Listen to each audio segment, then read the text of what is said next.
Hey, this is Dr. Pete, and I had got an idea for a video last night about how videos can be used or how feedback is interpreted and obviously applied to papers and assignments and things like that. And it was from a student who had called later in the evening, and it was one that it really struck me. Like I was trying to figure out like what's the problem and what's the issue, and anytime someone gets feedback that's critical, it's I always say, you can call it constructive criticism. Nobody likes it. I don't care. I don't care what you say.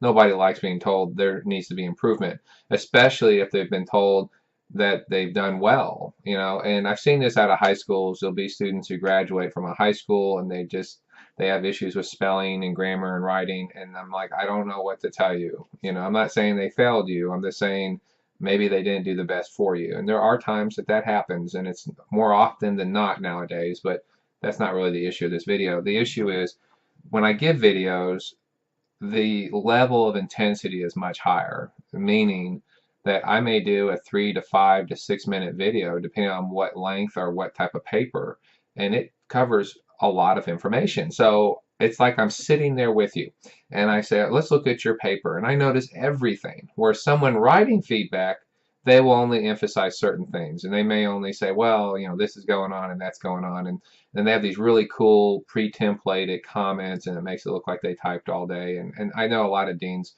ignore that reality, but that's the truth, okay? So when I do a video, one, it's for you. Your name's on it. It's not like I record a bunch of Bob videos and Lisa videos. It's specifically to your work. And it's like I'm sitting there with you. Look, here's all the issues. And that can be very intense. One, you have to listen as if you're sitting next to me. And you have to actually say, well, why does he keep emphasizing there's no running head or page number? Because I can. Whereas in written, you wouldn't do that because you simply don't have the ability to do that over and over and over and over. It just takes so much time. Whereas I can actually include a lot more. I can talk a lot quicker than I can type, and I'm a pretty fast typer. So if I sit there and look at it from that perspective, that the amount of information is substantially more, and that I can re-emphasize over and over here. Like, for example, here's a header. There should be a header here. There should be a header here. And there should be. I can emphasize that over and over and over. And you may sit there and go, "Oh my God, this is just a lot," But it's a lot of it can be repetitive at times. And I had to. But that struck me last night. Like that can be very overwhelming. So some of the best advice I can give a student is when you see a video, watch it through one time. Just go, okay, I understand what's going on here. I understand the general concept. And then go from like maybe like when I'm talking, if I say, hey, you got an issue here and you need to get a paragraph of 4 to 5 sentences with the Goldilocks effect, use it as an indicator where to cite in each paragraph. Push pause, absorb that, go through and say, okay, now I understand. Okay, let me look at my paper from that perspective. And then if I repeat that comment, hey, 4 to 5 sentences, just ignore it because you already know what that means. I'm just showing you. Here's another example.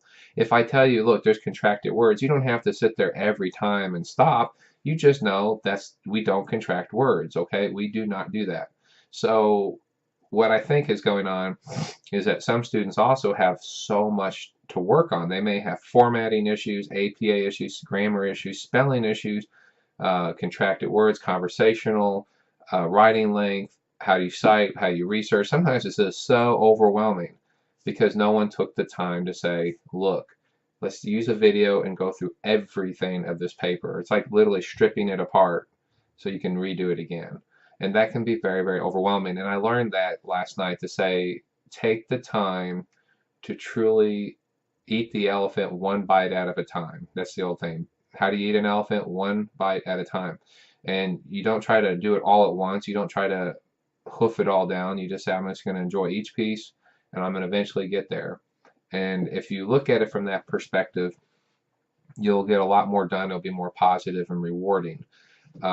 If you take the negative, like, well, no one's ever told me this and you must be wrong. In other words, you're implying I'm wrong. One, that goes back to the nobody likes to be told something negative. So are there professors that are bad? Yes. Are there some that do not do a good job? Yes. But when someone takes the time to do a video, and it can be 3 to 4 or 5 minutes, obviously they care, okay? And time is love. That's how the old expression is. If you tell someone, I have an affection or love or affinity, or you want to take care of people, time is a major factor in that.